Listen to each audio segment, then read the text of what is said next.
뉴욕대학교에서 열린 한국 음식 축제 소식을 전해드립니다. 세계 각지에서 모여든 학생들이 김치, 불고기, 비빔밥 등 다양한 한국 요리를 경험하고 함께 즐기는 행사였죠.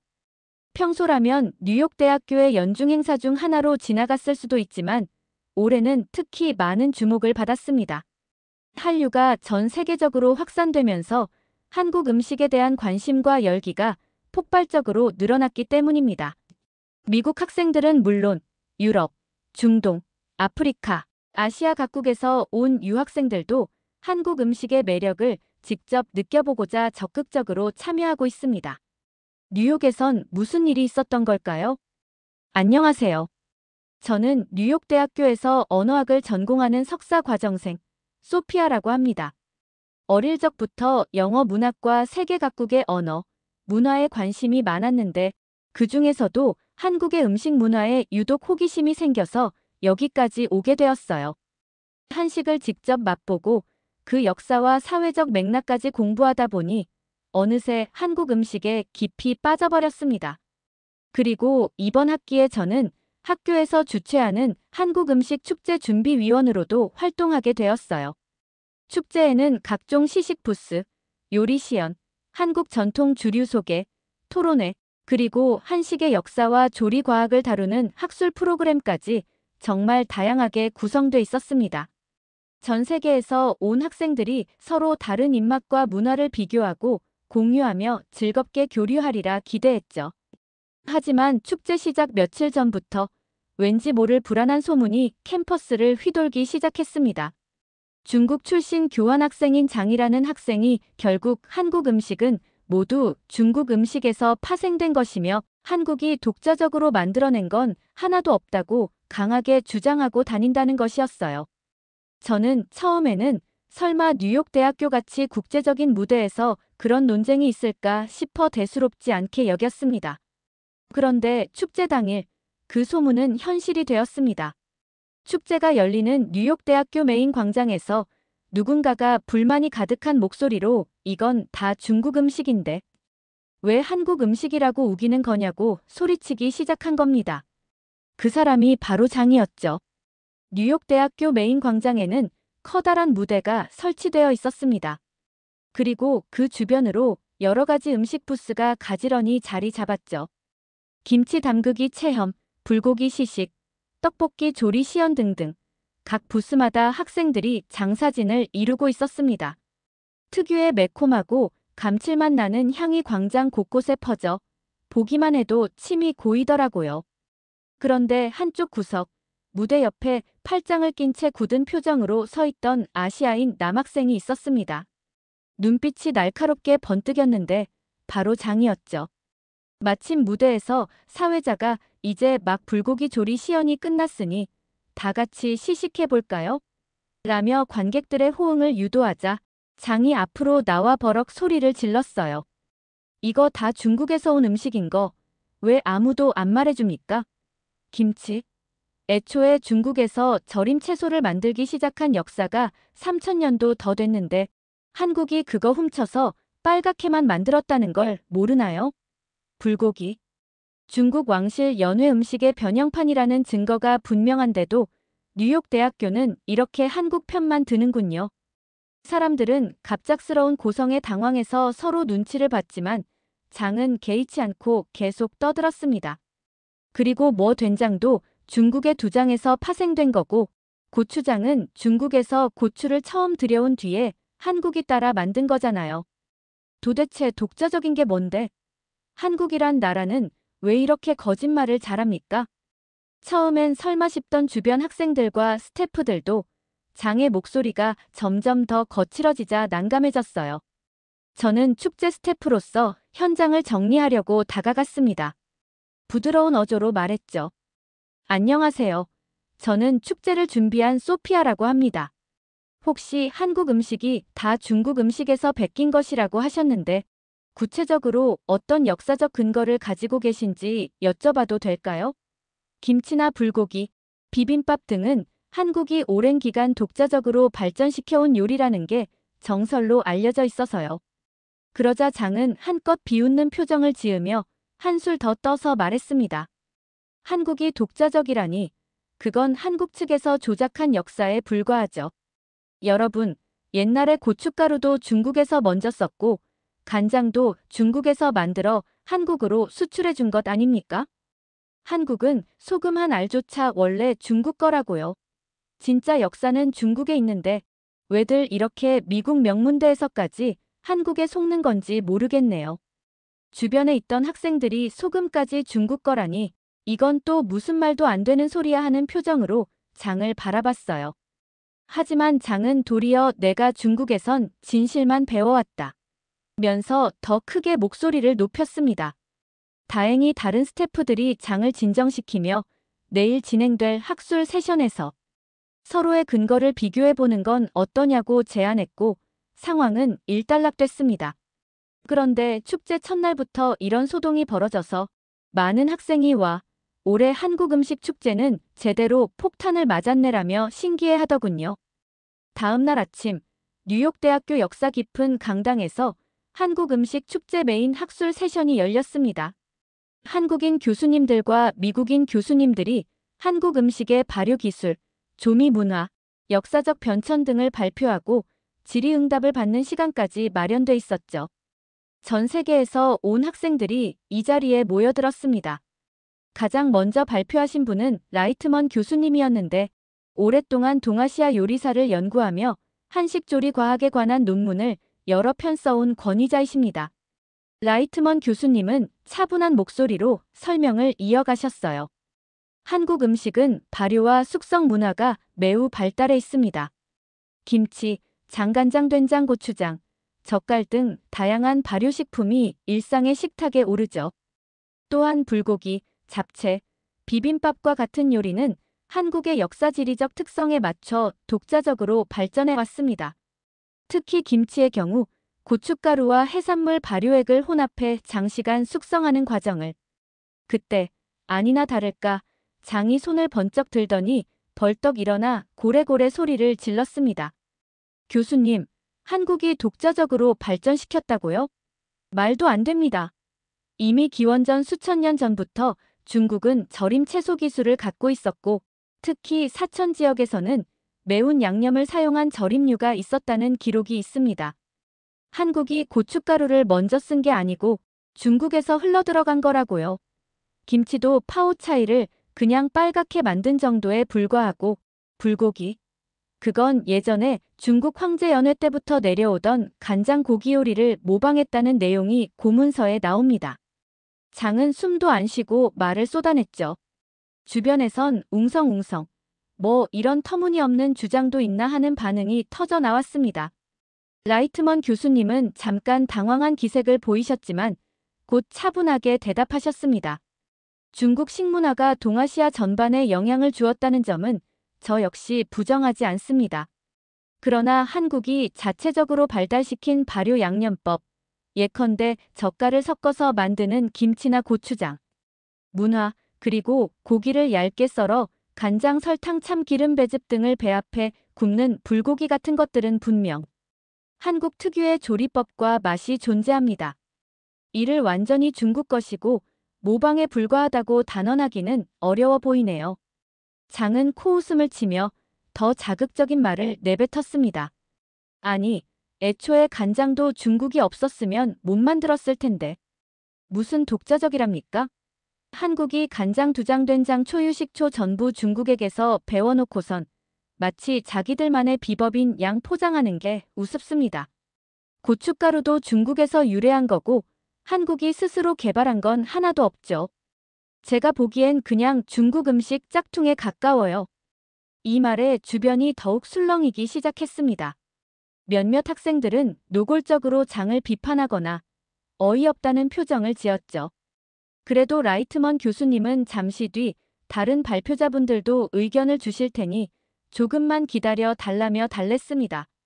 학술 세션이 이어지는 동안 다른 한국인 교수님들과 미국인 교수진들도 차례로 마이크를 잡고 한식의 역사, 발효과학, 문화적 의의를 발표했는데 장은 계속해서 손을 들고 더 말도 안 되는 주장을 쏟아냈습니다. 비빔밥도 사실 중국의 헛궈 재료 섞기에서 아이디어를 빌려온 거다. 한국에서 먹는 쌀 자체가 중국에서 가져간 것 아닌가?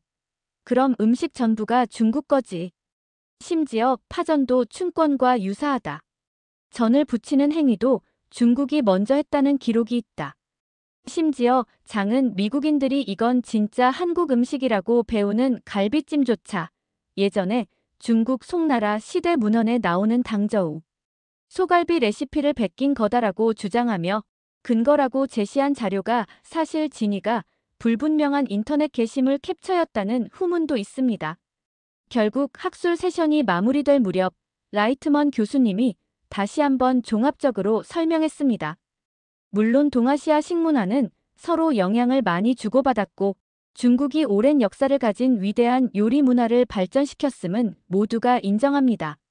하지만 한반도 고유의 기후지형, 재료 수급 환경, 조선 왕조 시절의 정치사회 구조 등이 결합되어 발전해온 음식들을 전부 중국 음식 짝퉁이라고 일축하기는 어려워요.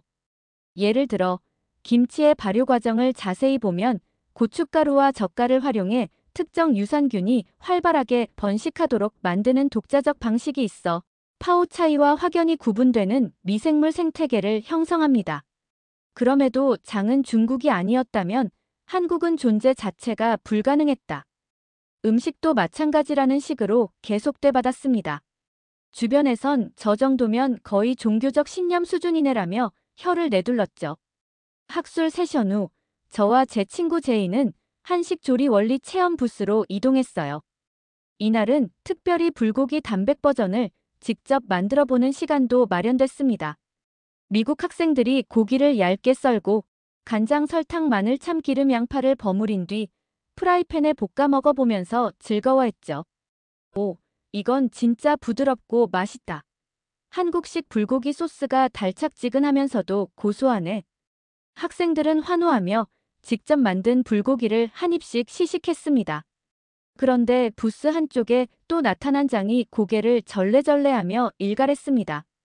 불고기 소스도 전부 중국 간장과 중국 식재료가 없었으면 못 만들었을 텐데 대체 왜 한국 음식이라고 고집하는지 이해가 안 되네요. 이게 다 황제의 연회 음식을 어떻게든 흉내낸 거라는 걸 제가 알고 있습니다. 여러분, 속지 마세요.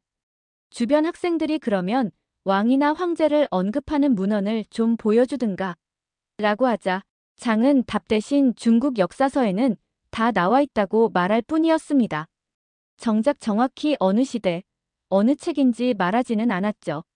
제가 재빠르게 나서서 중국 간장도 훌륭한 음식 문화지만 한국은 한반도 지역에 맞는 발효 숙성 방식으로 간장을 만들어 왔고 소고기에 배즙이나 과일즙을 넣는 독특한 양념법을 발전시켰다고 설명했어요. 하지만 장은 비아냥거리며 배즙이 무슨 대단한 비밀 재료라도 됩니까? 중국 왕실에서도 과일즙 넣은 고기 요리가 있었습니다. 한국이 그걸 배웠을 뿐이죠. 라고 목소리를 높였습니다. 주변에서 저건 너무 억지 아니냐라는 탄식이 흘러나왔지만 장은 들으려 하지 않았죠. 그날 저녁 일본인 유학생 사쿠라가 장과 이야기하다가 곤란해하는 모습이 또 목격되었습니다. 사쿠라는 중국 요리를 매우 존중한다. 하지만 한국 음식 역시 분명 다른 매력과 역사를 지녔다고 본다고 말했는데 장이 엄청 격분했다는 겁니다. 일본도 마찬가지 아니야. 역사적으로 중국 문화를 수입해갔으면서 왜 다들 자기네가 독자적인 걸 만들어낸 척하냐고. 난 그런 식으로 한국 문화를 인정한다는 태도가 불쾌해. 사쿠라는 아니, 그게 왜 불쾌하냐고 되묻자 장은 한국이 중국에게서 문화 음식 언어 문자 전부 가져가 놓고 이제 와서 우리가 이런 독특함이 있다고 하는 게 역겨울 뿐이라고 맞받았다고 합니다.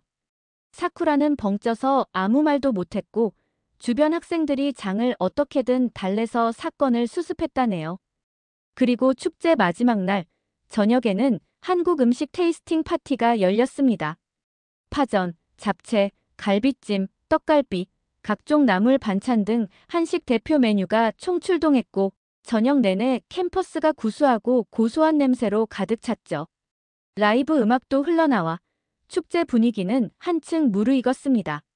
저는 파전 부스 옆 벤치에 앉아 구경하던 중 장이 살짝 뒤편에 앉아 있는 걸 발견했습니다.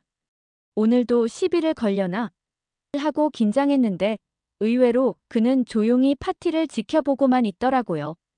파티가 거의 끝날 무렵 사회자가 마지막으로 혹시 한국 음식에 대해 궁금한 점이나 의견이 있으시면 말씀해 주세요. 라고 했습니다. 그러자 장이 천천히 손을 들었어요. 사람들은 또 긴장했지만 이번에는 전처럼 고함을 지르진 않았죠. 아직도 저는 한국 음식이 전부 중국 문화의 부산물이라고 생각합니다. 하지만 오늘 먹어본 갈비찜은 확실히 제 고향 근처에서 먹던 중국식 조림갈비랑 조금 달랐어요. 양념이 달짝지근한 데다 무와 당근을 넣어 부드럽게 조리한 게 중국식보다 좀 더 단맛이 강한 것 같달까? 그래도 전 이게 완전히 독립된 음식이라는 말엔 여전히 동의 못합니다. 사회자가 그렇군요. 그래도 새로운 맛을 조금은 느끼신 거네요? 라고 묻자 장은 작은 목소리로 답했습니다. 맛있긴 하더군요. 하지만 저는 평생 한국 음식은 중국 것을 2차 가공한 정도라고 배워서 그걸 하루아침에 바꾸긴 어렵겠어요. 마침 제 친구 제인이 그 자리에서 다가와 장과 다시 대화를 나누었습니다. 장, 그동안 굉장히 강하게 주장했지만 오늘 갈비찜 맛보니 어떤지 솔직한 의견이 궁금해. 난 동아시아 식문화 교류를 전공하고 있어서 중국 요리에 관한 자료도 꽤 많이 가지고 있어. 너랑 함께 비교해보는 스터디를 해도 좋겠는데 어때? 장은 잠시 망설이더니 이전처럼 적대적이지는 않은 태도로 대답했죠. 난 그래도 중국 원조라는 생각을 버리긴 힘들어. 그렇지만 내가 가진 자료를 보면 혹시 내가 몰랐던 점도 있을 수 있으니 한번 살펴보긴 할게. 그게 다 바꾸진 못할 거지만. 제이는 그렇다면 차근차근 해보자. 중국 음식이 훌륭하다는 건 우리도 인정해. 그걸 부정하는 사람이 어디 있겠어. 다만 한국 음식이 오랜 세월 고유하게 발전시킨 부분도 분명 있다는 걸 알아주면 좋겠어라고 부드럽게 웃었습니다. 장을 자세히 보니 더 이상 거칠게 반박하지는 않았고 살짝 생각에 잠긴 눈빛이었죠. 결국 이토록 시끄럽고 자극적인 장 논쟁 속에서도 한국 음식 축제는 대단원의 막을 내렸습니다. 장은 축제 내내 한국 음식 중국 짝퉁이라는 극단적 주장을 펼쳐댔고 때로는 말도 안 되는 논리 한국은 소금도 원래 중국 거다. 심지어 비빔밥이 훠궈 재료 섞기에서 온 것 등을 꺼내 들어 모두를 황당하게 했습니다. 하지만 축제 마지막 즈음 장 스스로도 한국 음식이 맛 자체가 조금 다르긴 하다는 사실만큼은 인정하기 시작했죠. 100% 태도를 바꾸진 않았지만 이 정도면 그래도 작은 변화를 보인 셈입니다. 축제 이후 뉴욕대학교 커뮤니티에는 이번 사태를 두고 다양한 의견이 올라왔습니다. 장 덕분에 한국과 중국 음식의 차이점을 더 공부해보게 됐다. 각 나라가 서로 영향을 주고받으면서도 고유한 조리법과 맛을 만들어냈다는 걸 재확인했다. 중국 식문화의 위대함은 인정하지만 그렇다고 한국 음식을 모든 게 짝퉁이라고 단정 짓는 건 너무 극단적이다.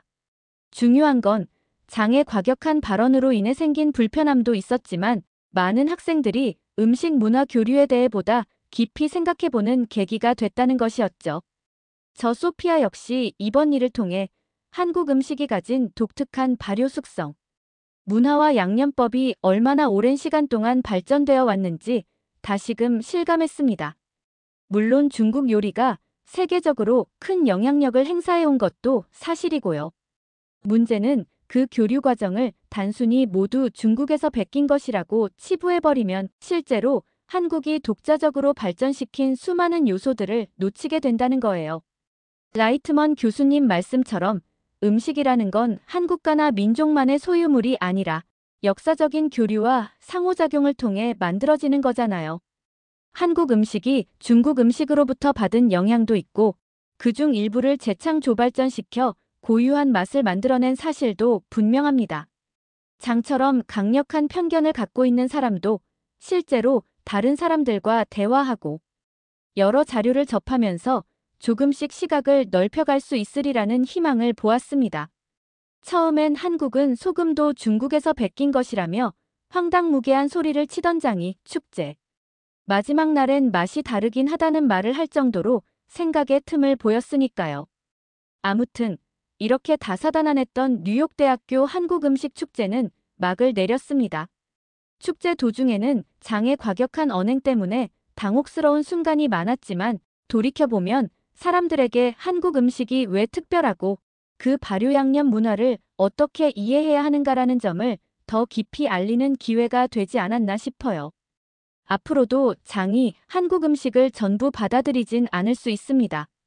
그렇지만 시간과 꾸준한 소통을 통해 장이 조금이나마 한국 음식에도 분명 독자적으로 발전된 부분이 존재한다는 걸 인정해준다면 그것만으로도 큰 의미가 있겠죠. 저 소피아는 이번 사태를 보며 음식 한 그릇에 담긴 이야기가 이렇게 풍성하고 또 때론 자극적 논쟁을 불러일으킨다는 점에 새삼 놀랐습니다. 그러나 논쟁이 있더라도 결국엔 서로 대화하고 자료를 나누면서 이해의 폭을 넓혀 나가는 게 학문적 태도이자 뉴욕대학교다운 모습이 아닐까요? 장과 제인이 함께 중국과 한국 요리를 비교 연구하는 날이 온다면 또 어떤 놀라운 사실이 밝혀질지 기대해봅니다. 중국과 한국뿐만 아니라 아시아 각국의 음식도 더 활발하게 비교 분석되는 기회가 마련되면 좋겠고요. 여러분, 이처럼 음식은 국경을 넘어 갈등과 소통을 동시에 만들어냅니다. 하지만 저는 결국 상호 존중과 학문적 탐구가 이어진다면 우리가 함께 협력하고 공존할 가능성이 충분하다고 믿어요. 혹시 제 이야기가 흥미로우셨다면 좋아요나 댓글로 응원 부탁드릴게요. 여러분의 작은 반응이 제가 이곳 뉴욕에서 공부하고 또 이렇게 글을 쓰는데 큰 힘이 됩니다. 그럼 여기서 마무리하겠습니다. 다음에 또 재미있는 소식으로 찾아올게요. 감사합니다. 러시아 여자들은 중국 남자랑 데이트 한번 하는 게 소원이라며 러시아의 한 식당에 있던 중국 남자들이 옆자리에 있는 러시아 여성을 향해 이렇게 말합니다. 그런데 정작 러시아 여성은 도대체 그게 무슨 소리냐는 황당한 표정으로 그들을 쳐다보는데요. 몇 분의 시간이 흐른 뒤 중국 남자들은 많은 사람들 앞에서 망신을 당하며 그곳을 벗어날 수밖에 없었다고 합니다. 과연 이들에게 어떤 일이 벌어진 것인지 오늘의 사연을 통해 확인해 보겠습니다. 안녕하세요. 저는 러시아에서 유튜버로 활동 중인 베로니카라고 합니다. 요즘 세계적으로 한국 문화에 대한 관심이 커지면서 이곳 러시아에서도 한류 열풍이 불고 있습니다. 길거리에서 케이팝 댄스를 추는 친구들이 정말 많고요. 남녀노소 할 거 없이 한국 드라마도 많이들 봅니다. 그리고 그 무엇보다 한국의 간식거리들이 엄청난 인기랍니다. 믹스커피나 초코파이, 빼빼로 같은 한국 과자들이 불티나게 팔리고 있고 그 인기는 날로 치솟고 있지요. 저도 한국의 많은 것들에 푹 빠진 사람 중 하나인데요. 놀랍게도 제가 좋아하는 한국 덕분에 제 인생까지 바뀌게 되었다니까요. 몇 달 전에 제가 우연히 길거리에서 인터뷰 요청을 받았는데 거기서 제가 한국에 대해 언급한 그 영상이 큰 인기를 얻게 됐지 뭐예요. 제가 인터뷰한 영상을 본 주변 사람들이 넌 얼굴도 예쁘니까 유튜브를 해보라는 조언을 많이 해주셨고 결국 그 말에 힘입어 유튜브 채널을 열게 되었습니다. 처음에는 그냥 한국 관련된 이야기나 제 일상을 공유하는 정도였습니다. 한국에 대한 열정은 제 삶의 큰 부분을 차지했기 때문에 한국의 드라마, 음악, 패션, 그리고 음식 관련된 내용들을 많이 언급했지요. 그 덕분에 한국을 좋아하는 사람들과 많이 소통할 수 있어서 너무 재밌고 좋았습니다. 채널을 운영하는 동안에 같은 관심사를 가진 러시아 팬들까지 늘어나는 걸 보니 정말 기쁘더라고요. 더 좋은 컨텐츠를 만들고 싶다는 욕심도 조금씩 커져갔습니다. 그런데 저희 채널이 점점 유명해지면서 예상하지 못한 문제들이 생기기 시작했어요. 언제부턴가 악플이 늘어나기 시작했는데 그 악플들은 대부분 중국어로 쓰여 있더라고요. 번역해보니 밑도 끝도 없이 한국을 비하하는 내용이었지요. 처음에는 그저 신경 쓰지 않으려고 했습니다. 유명해지면 이런 일은 당연히 뒤따르는 거라고 스스로 위로하면서요. 그래서 그냥 그 악플들이 보일 때마다 삭제하고 신경 쓰지 않으려 노력했습니다. 그런데 이상하게 어느 날부터 상황이 180도 달라지기 시작했어요. 갑자기 중국어로 된 응원 댓글들이 눈에 띄게 늘어나기 시작한 겁니다. 내 유튜브에 중국인 팬들이라니 대부분 한국에 대해 언급하는 제 채널에 중국인 팬들이 생긴다는 게 좀 의아하긴 했지만 어쨌든 악플이 사라지고 응원 댓글이 늘어나니까 기분이 정말 좋았습니다. 중국인들까지 우리 채널을 좋아하게 되었다는 사실에 기뻤지요. 하지만 얼마 지나지 않아 저는 이상한 댓글 하나를 발견했습니다. 그 댓글에는 제가 중국을 사랑해줘서 너무 고맙다는 내용이 적혀 있었지요. 저는 이게 대체 무슨 소리인지 이해할 수 없었어요. 제가 올린 모든 콘텐츠는 다 한국에 관한 것이었고 저는 평소 중국에 대해서는 관심조차 없었거든요. 당연히 제 영상에서도 중국을 언급한 적이 없었고요. 그런데 중국을 사랑해줘서 고맙다니 참 이상한 댓글이라고 생각하며 찜찜하게 지나갔는데 또 비슷한 댓글들이 쏟아지기 시작한 게 아니겠어요? 그 댓글들에서는 제가 중국 찬양 영상을 올려줘서 고맙다고 하더라고요. 내가 중국 찬양 영상을 올렸다니 도대체 무슨 뜻이지? 아무리 생각해도 저는 영상으로 중국을 언급한 적조차 없는데 말입니다. 너무 이상하다는 생각이 들어서 혹시 몰라 검색창에 저의 이름을 검색해 보았습니다. 그리고는 그 결과에 경악을 금치 못했어요. 알 수 없는 누군가가 올린 저의 영상을 클릭하자 분명 저의 얼굴이었는데 중국이 너무 좋다며 찬양하고 웃고 있더군요. 그 영상을 보자마자 온몸에 소름이 끼쳤습니다. 알고 보니 제가 유튜브 제 채널에 올렸던 영상들이 딥페이크 기술을 통해 조작되어 제가 전혀 하지 않은 말을 하고 있는 모습으로 조작되었더라고요. 한국을 좋아하는 제가 중국을 좋아하는 사람으로 둔갑되어 있었고 제 자신이 봐도 헷갈릴 정도로 교묘했습니다. 그 영상이 중국에서 큰 인기를 끌며 널리 퍼질 대로 퍼져 있었지요. 심지어 그 영상은 수많은 중국인들에게 공유되고 있었는데요. 문제는 여기서 끝나지 않았습니다. 이 조작된 영상 때문에 수많은 중국인들, 특히 중국 남자들이 제 틱톡과 SNS로 메시지를 보내오기 시작했어요. 그들은 모두 제가 중국을 좋아한다고 철석같이 믿고 있더라고요. 마치 제가 중국 남자가 없으면 안 되는 여자처럼 착각을 하면서 저에게 한번 만나주겠다며 선심 쓰는 듯한 메시지들이 하루에도 몇백 개씩 와 있었지요. 너무 기분이 더럽고 황당했습니다. 더욱이 이 영상 때문에 제 가족과 주변 친구들마저 저를 오해하게 되었어요. 제가 하지도 않은 말과 행동이 마치 제가 실제로 했던 것처럼 받아들여졌기에 그로 인해 저와 가까운 사람들조차도 혼란에 빠졌습니다. 저는 이 말도 안 되는 상황 앞에서 어떻게 대응해야 하는지조차 막막했습니다. 이 상황이 저를 완전히 압도했고 이 문제 하나 때문에 평소 소중히 여기던 일상도 관계도 모두 무너지는 것 같았어요. 제 삶은 그야말로 엉망이 되어버렸지요. 저는 이 상황을 어떻게 해결해야 할지 난감했고 가족과 친구들에게 어떻게 설명해야 할지도 막막했습니다. 그렇다고 가만히 있을 수는 없었기에 저는 우선 딥페이크라는 것에 대해 조사해보았어요. 그것은 인공지능 기술을 활용하여 사람의 얼굴과 목소리를 교묘하게 합성하는 기술로 원본과 거의 구별할 수 없을 정도로 정교한 영상이나 음성을 만들어내더군요. 사람의 표정, 목소리, 심지어 몸짓까지 완벽하게 모방할 수 있기 때문에 그 파괴력이 매우 컸습니다. 특히 이 조작 기술은 대중의 신뢰를 쉽게 무너뜨릴 수 있기 때문에 정치적 또는 상업적 목적으로 악용되며 엄청난 피해를 초래하고 있더라고요. 저도 그랬고요. 저의 경우처럼 제가 전혀 한 적이 없는 말과 행동이 세상에 퍼지고 그로 인해 제 주변 사람들까지 오해하게 되는 상황은 결코 가볍게 넘길 수 없는 문제잖아요. 저는 이 조작 기술이 얼마나 위험할 수 있는지 몸소 깨닫게 되면서 공포감과 무력감을 동시에 느꼈습니다. 그저 누군가 인터넷에 제 영상을 올린 것뿐인데 이렇게 제 삶이 통째로 흔들릴 줄은 몰랐거든요. 정신이 혼미해지는 와중에도 중국 사람들은 제게 끊임없이 메시지와 댓글들을 보내더군요. 너무 화가 치밀어 올랐습니다. 그런데 영상들을 검색하다 보니 더 심각한 문제를 발견하게 되었어요. 그건 바로 이런 피해가 저 혼자만의 일이 아니라는 겁니다. 조사해보니 저와 같은 피해를 입은 러시아 여성들이 많더군요. 그들 역시 자신들이 전혀 하지 않은 말과 행동이 담긴 영상에서 자신들의 얼굴을 발견했습니다. 대부분의 영상은 중국을 찬양하거나 한국을 비하하는 내용으로 변조되어 있었어요. 이러한 영상들은 중국 내에서 엄청난 인기를 끌며 퍼져나갔고 중국은 이를 통해 자국의 이미지를 좋게 부각시키며 즐기고 있었습니다. 저는 더 이상 컴퓨터 앞에서 무기력하게 가만히 있을 순 없었기에 경찰에 신고를 했습니다. 하지만 돌아오는 대답을 듣고 다리에 힘이 풀려 주저앉았어요. 경찰들이 말하길 중국의 협조를 받아야 하는데 중국 측 수사대는 중국에서 한 증거를 요구하기 때문에 확실한 증거와 특정 인물을 알아야 수사를 할 수 있다는 겁니다. 셀 수 없을 만큼 이미 퍼질 대로 퍼진 이 영상들은 누가 만들어내었고 또 누가 유포하는지 잡을 길이 없다며 도와주는데 한계가 있다는 답변이었어요. 아니 무슨 이런 황당한 소리가 다 있는지 저는 망연자실했습니다. 하지만 저에게 닥친 불행은 여기서 끝나지 않았어요. 메시지로만 저에게 연락을 하던 중국인들이 저희 집은 어떻게 알았는지 하나둘 찾아오기 시작한 겁니다. 가뜩이나 마음이 심란하던 어느 날 중국인으로 보이는 남자 2명이 틱톡 영상을 보고 찾아왔다면서 대뜸 저희 집 문을 마구 두드리는 거예요. 그들은 밥 한 끼 먹자면서 문 좀 열어보라고 소리쳤습니다. 너무 놀라고 무서웠어요.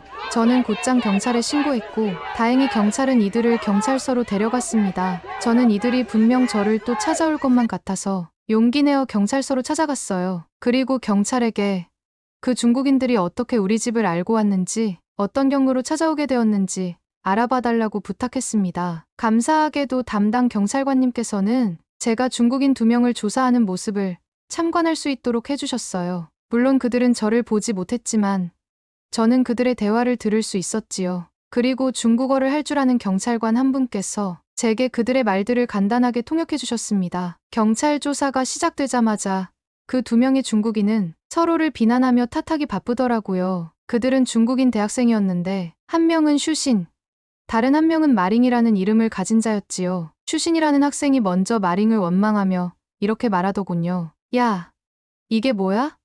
러시아 오면 좋은 일이 생길 거라며 부모님한테 여행 허락도 간신히 받았는데 여행 왔다가 경찰서까지 끌려오는 게 말이 되냐? 그걸 들은 마링이라는 친구가 비웃듯이 받아쳤지요. 하하, 공항에서부터 제일 신났던 게 누군데 혼자 공항 도착하자마자 흥분해서는 러시아 여자들한테 번호 물어보고 같이 커피 한잔 하자고 들이대는 바람에 러시아 보안요원들한테 쫓겨나고 망신당했었잖아. 이제 와서 왜 내 탓이야? 너가 그렇게 설레발치지만 않았다면 이렇게 되진 않았지.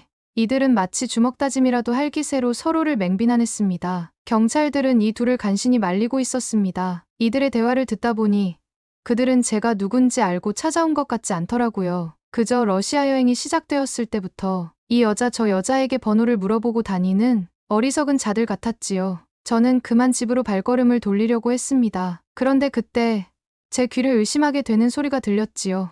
네가 베로니카 집에 찾아가겠다고. 해커까지 고용하지만 않았어도 경찰에 잡히는 일은 없었어. 근데 러시아 여자가 중국 남자 좋아한다더니 왜 경찰에 신고까지 하는 거야? 도대체 이해가 안 되네. 그들 입에서 분명 제 이름이 나왔습니다. 그들은 조작된 제 영상을 보고 찾아온 것이 분명했고 해커까지 고용해서 제 주소를 알아냈던 것이었어요. 저는 곧장 경찰에게 모든 사실을 이야기했습니다. 이들은 제 유튜브 영상을 보고 찾아온 게 맞다고요. 하지만 그건 모두 조작된 영상임을 다시 한번 강조했지요. 제가 한국 남자들과 한국의 문화를 좋아한다고 올린 영상을 조작하여 한국 대신 중국이라는 말로 교묘하게 쏙 바꿔서 조작했다고요. 그건 분명 중국인들의 짓이었습니다. 저는 경찰에게 저희 원본 영상을 건네며 말했어요. 그리고 저 남자들에게도 원본 영상을 보여주면 그들이 조작된 영상을 보고 온 것임을 깨달을 것이라고 일러주었지요. 그런데 그건 저희 크나큰 착각이었습니다. 경찰들이 그 중국인들에게 저희 원본 영상을 보여주었을 때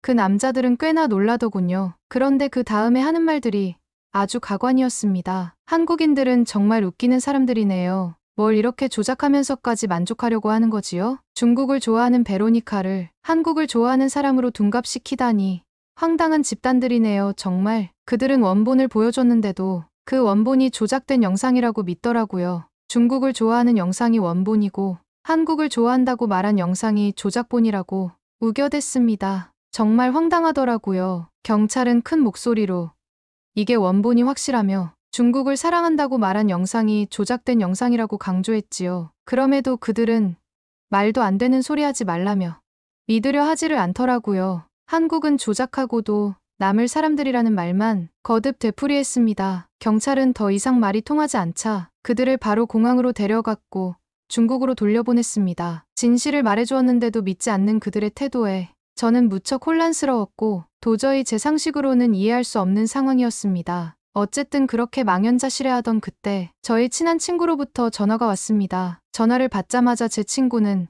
몹시 상기된 목소리로 저를 부르더니 자신이 오늘 말도 안 되는 일을 겪었다면서 하소연을 시작하더라고요. 친구의 이야기를 요약하면 이랬습니다. 제 친구가 밥을 먹으러 홀로 식당에 갔는데 옆 테이블에 앉아있던 동양인 남자 2명이 대뜸 자기들이 먹은 밥값을 계산해달라고 요구하더라는 겁니다. 자기들이 먹은 밥값을 계산하라니 이게 도대체 무슨 뚱딴지 같은 소리인가 하고 멍하게 쳐다보고 있는데 그 남자들의 뒷말은 더 가관이었답니다. 자신들의 밥값을 계산해주면 데이트를 한번 해주겠다며 마치 선심 쓰듯이 말을 하더라는 겁니다. 제 친구는 너무 황당하고 무섭기도 해서 식당 사장님께 곧장 말씀드렸고 그 남자들은 결국 식당에서 쫓겨났다고 해요. 그런데 그 남자들은 식당에서 쫓겨나는 와중에도 제 친구를 향해 이렇게 소리치더라는 겁니다. 러시아 여자들은 중국 남자랑 데이트해보는 게 소원이라며 데이트해준다는데 밥값 좀 내는 게 아깝냐? 그 말을 들은 제 친구는 너무 황당해서 아무 말도 못했대요.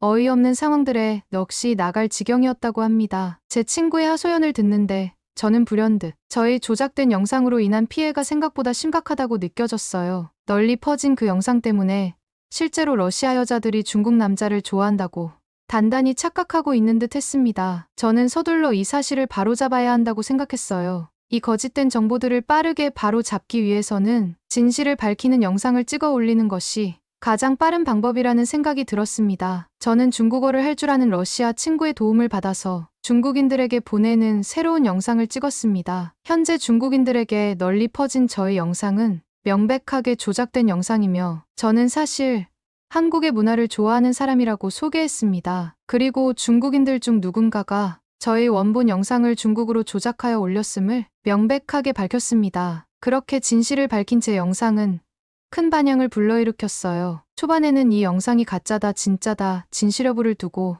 중국 네티즌들의 진실 공방이 이어졌습니다. 중국 내 일부 사람들은 저의 해명을 믿지 않더라고요. 하지만 다행히도 제가 SNS 글을 통해서도 이러한 진실을 거듭 밝혔더니 그제서야 중국인들이 진실을 깨닫게 되었지요. 하지만 진실을 바로잡은 대가는 매우 혹독했습니다. 저는 이 사건의 피해자일 뿐이었음에도 불구하고 제 유튜브와 개인 SNS에는 중국인들의 악플과 비난이 끝없이 쌓여갔습니다. 그들은 제가 중국이 아닌 한국을 좋아하고 있다는 사실에 몹시 분노했습니다. 중국의 한 온라인 커뮤니티에서는 저를 마치 중국을 배신한 배신자 취급하는 글이 올라왔고 그 글 또한 퍼지게 되면서 하루에도 수백 개의 악성 댓글이 제게 쏟아졌습니다. 저의 유튜브 영상마다 달리는 비난과 원망의 말들을 보며 저는 심리적으로 큰 압박감을 느꼈어요. 너무 두렵고 괴로운 시간들이었지요. 저를 위로해주고 지지해주는 사람들도 많았지만 진실을 밝힌 저를 비난하는 중국인들이 훨씬 많았습니다. 처음에는 무시하려고 애썼지만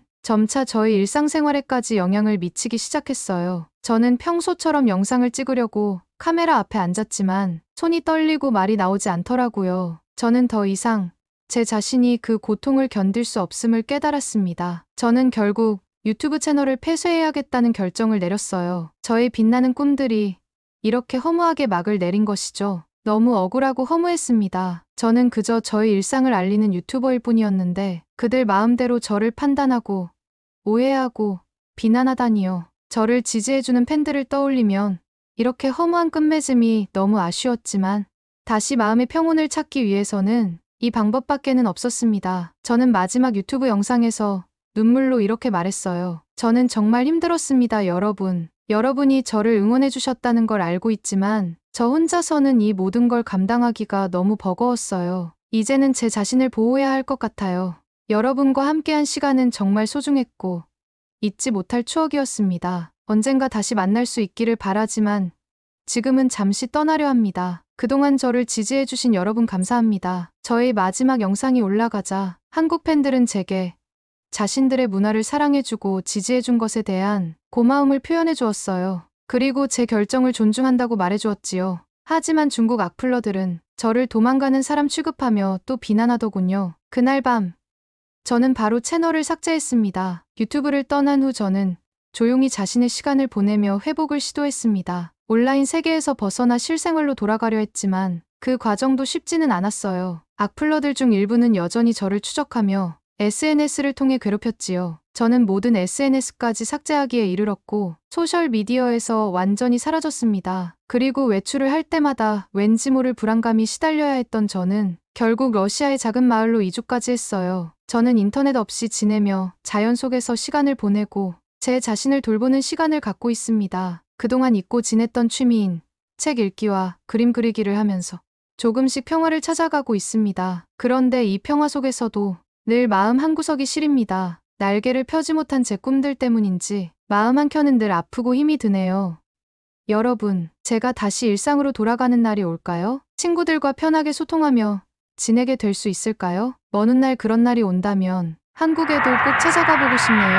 아무도 저를 알아보지 않을 그날이 오면 그저 티없는 모습으로 한국거리를 보내면서 떡볶이도 사 먹고 호떡도 사 먹으며 친구와 수다 떨고 싶어요. 그런 날이 올 수 있을까요? 시간이 되시는 분들은 저를 위해 짧게나마 기도해 주시고 응원해 주신다면 감사하겠습니다. 지금까지 저의 기나긴 이야기를 들어주셔서 감사합니다. 사랑합니다, 한국. 이상 여기까지 러시아 여성 베로니카의 사연이었습니다. 재미있게 들으셨나요? 안타까운 사연을 들으니 한국 호랑이의 가슴도 먹먹해지네요. 사연이 조금이라도 와닿으셨다면 좋아요와 댓글 부탁드려요. 여러분의 댓글 하나가 영상 제작에 크나큰 도움이 된답니다. 지금까지 시청해주신 우리 구독자 여러분 고맙고 사랑합니다. 좋아요 누르시고 호랑이 대박 기운 받아가세요. 한국 호랑이